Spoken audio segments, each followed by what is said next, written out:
Higit 135 na Chinese maritime militia ang nakapalibot ngayon sa Juan Felipe Reef. Mga Hochero, this is a repeat of what they did. No? Nangyari na po ito noong 2020 if I'm not mistaken. Pero inuulit na naman nila mga Hochero. At ito po ay different. This is a very different environment compared nung nakaraan nung 2020. Dahil ngayon mas proactive tayo sa at ating mga alyansa sa ibang bansa. So titingnan natin kung ano mangyayari dito kasi ibang development to mga Hochero. Ito ang balita. Mahigit 135 Chinese vessels na mataan sa Julian Felipe Reef sa West Philippine Sea. Yan, ito po yun. No? Tingnan natin yung video. Actually, meron nung video yan. Pakita ko sa inyo yung video. Ito ho siya. Yan. Ayun, no? Ay, ang dami. Grabe. Ang dami niya, guys. No, kaya plano nito mga hayop na to. Yan, no? Puro maritime militia, oh. Dikit-dikit, eh. Kung sabi nila, strategy daw yan. Kaya sila dikit-dikit. Strategy daw yan, eh. Or pwesto daw yan para makapang-attack. Parang para mapigilan yung pag-atake or something. Yan. Na parang pader daw yan ang sabi, eh. Although I'm not sure, hindi ako sigurado dyan. Yun lang yung nabasa ko sa ibang articles. That is a formation. Military formation daw yan, ganyan dikit-dikit. Ngayon, no? Yun, no? Oh, pak. Dami, oh. Dito lang yan sa Julian Felipe Reef, guys. Oh, ayun yung reef sa likod, oh. Yun, oh. Baka may plano sila dyan. Baka gagawin na naman bagong base militar ng China yan. Balikan natin yung balita. Dami nun, guys. Oh, ayan, oh. Ito, mas malinaw to. Mahigit 135 Chinese maritime militia ang namataan sa ng Philippine Coast Guard sa Julian Felipe Reef sa West Philippine Sea. Napakarami talaga nito. Sa pahayag na inilabas itong linggo, sinabi ng PCG na dumami ito mula 111. So meron na palang 111 nung Nobyembre. Tapos, inilarawan ng PCG ang lumalaking presensya ng mga sasakyang pandagat ng China sa Bahura bilang isang alarming development. O nakakabahala na ro to mga Hochero. Kasi sobrang dami kasi. Naalala ko, nung panahon ni Digong, nangyari na yan sa Juan Felipe, no? Meron 200 naman nung panahon niya. 200. Tapos ang ginawa ng maritime militia ay nagtapo ng basura. If I'm not mistaken. In fact, nakakatawa pa nga nun kasi merong naging parang well, I believe it was propaganda before ng Dilawamping CPP na nagtapon lang daw ng echas yung maritime militia sa Juan Felipe Reef. Pero kasi, I mean, paano masisiguro na echas yun? Pero one thing for sure is, mga Kakochero, meron talagang, what do you call that? Merong swarming ng maritime militia. Which will make it quite difficult. Medyo mahihirapan tayong paalisin yan just because of its sheer number. Napakarami kasi. Ito 135 currently. Pero naalala ko nga, nung panahon ni Digong, umabot yan sa 200. At kaya lang umalis yan dahil sa protesta at iba't ibang mga mga ginawang aktibidad ng mga panahon na yun. Pero ito inuulit na naman nila. During kailan ba yun? Around the same time din yata yun, mga around November, December. Baka sila dyan, kinukuha yung mga isda. Tapos ito'y matapos nilang mag-deploy ng 2 sasakyang pandagat para magsagawa ng pagpapatrolya sa bisinidad ng Juan Felipe Reef. No response was made to the radio challenge issued by the PCG to the CMM vessels. Well, hindi naman daw sumagot yung Chinese Maritime Militia. Kasi alam nyo mga Kochero, sa mga hindi po nakakaalam, yung Maritime Militia po ng Chinese PLA, ng People's Liberation Army ng China. Ano yan? Kunyari, mga mangingisda. Kunyari mga mangingisda sila. Fishing vessels daw sila, kunyari, tapos, pero reinforced yung kanilang hull. reinforce yung katawan ng mga ano nila ng mga barko. Tapos allegedly, ang mga nagpapatakbo nito ay miyembro ng People's Liberation Army. Kaya nga maritime militia. Yung version niyan sa Pilipinas dati, yung parang KAFGU. Parang KAFGU natin. Mga deputized ng army, tapos ganun. Ganun din yun, pero sa kanila pandagat. Yan. So, miyembro daw yan ng People's Liberation Army. At sabi nga, nakakabahala na to dahil parami na sila ng parami. Noong November, 111. Ngayon, ay nasa, what do you call this? 135. Nakakabahala talaga yan. Paabutin pa ba natin ng 500 yan bago tayo umaksyon, di ba? Kaya nga sinabi ni Secretary Gibo, paano tayo papasok sa bilateral talks kung hindi sincere, kung hindi sincero ang China sa paikipag-ayos sa atin pagdating sa West Philippine Sea. Sinabi niya no November 30. Sabi niya, Defense Secretary Gibo Teodoro is amenable to the proposed talks between the Philippines and China to address the West Philippine Sea dispute. O pwede naman, makipag-usap ang China sa atin, walang problema. According to Teodoro, the formal bilateral dialogue could be initiated, pwede itong umpisahan, if China demonstrates genuine sincerity in addressing the conflict. Kailangan magpakita ng sinseridad ang China dito. The proposed talks could be a constructive platform and must not be used to constrain the Philippines, he added. Sabi ni Secretary Gibo, I believe the Philippines should engage in talks with China about the West Philippine Sea only if China shows genuine sincerity. Kailangan magpakita sila ng good faith, kumbaga. Maging sincero sila sa paikipag-usap sa atin. Hindi yung naikipag-usap sa atin tapos may ginagawang kalokohan on the side. Parang ginagawa ng CPP-NPA sa Pilipinas na maikipag-peace talks, makikipag-ceasefire, pero at the same time, nagpapatuloy ang recruitment, nagpapatuloy ang bakbakan, tapos ang militar natin hindi pwedeng gumante. Ay, kalokohan yun. Si China dapat ganun din. Pag sinabing pag-uusapan natin ang West Philippine Sea, magpakita muna kayo ng good faith. Umalis muna kayo dyan sa West Philippine Sea. Yun lang naman Wala naman problema dun Mahirap ang China gawin yan. Bakit? Kasi daw may historical claim, etc. etc. O kasi may sovereign territory namin yan, etc. etc. Ay, come on. Stop with that BS. Alam naman natin na BS lang yan These discussions should be based on fundamental principles serving as a constructive platform rather than a means to constrain our country. Yun ang sinabi ni Secretary Gibo. Formal dialogue should only start when there is clear evidence of China's sincerity in seeking a fair and mutually beneficial resolution. Ang gusto kasing gawin ni China, ganito, wag na kayong maipag-usap kay Amerika, wag na kayong maipag-usap sa ibang bansa, tayo na lang mag-usap. O sige, walang problema, tayo makikipag-usap. Pero habang nag-uusap, pagpapatuloy namin yung mga galaw namin dyan. Wala kaming babaguhin, status quo tayo. Ay, bullshit yun.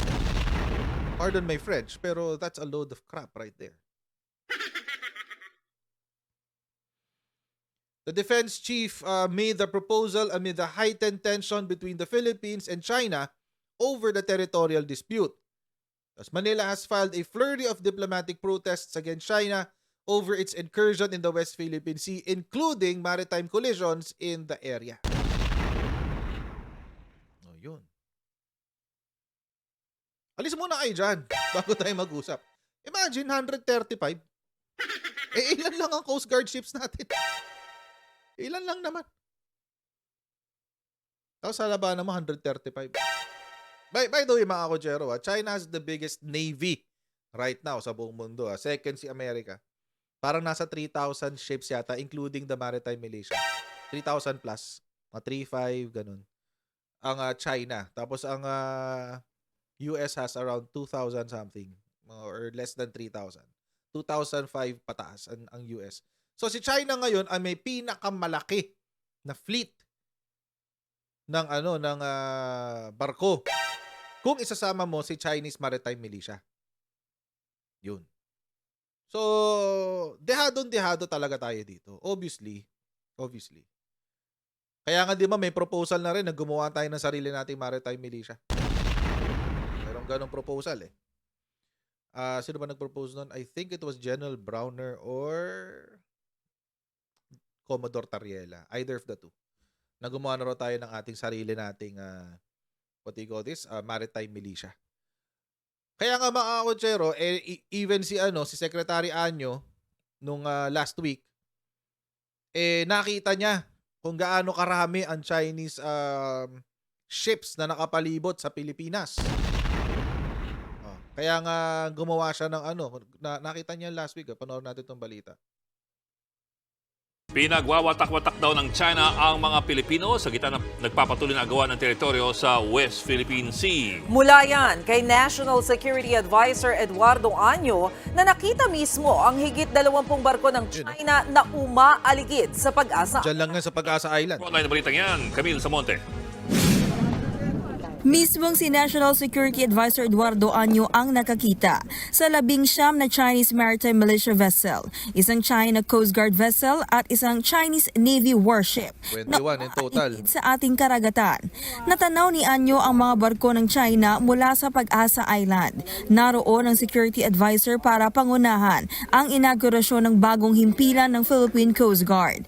Sa gitna ng patuloy na tensyon sa West Philippine Sea, giit ni Año, may mga taktika ngayon ang China para magkawatak-watak ang mga Pilipino. Totoo rin naman yan. Nakikita natin yan. Palalakasin daw ng Pilipinas ang ating puwersa sa pamamagitan ng bagong tayong gusali ng PCG sa Kalayaang Group of Islands. Dumalo rin kanina sa inaugurasyon si AFP Western Command Vice Admiral Abet Carlos at ilang kinatawan ng Department of Transportation, Department of Energy at National Task Force for the West Philippine Sea.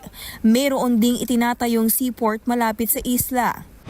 With our efforts here, ini-expect natin na magkakaroon ito ng impluensya at magkaroon ng pagbabago sa mga unruly, bullying, aggressive behavior ng particularly ng China sa ating mga fishermen, sa ating mga sailors at Coast Guard na nagpapatrol dito sa West Philippine Sea.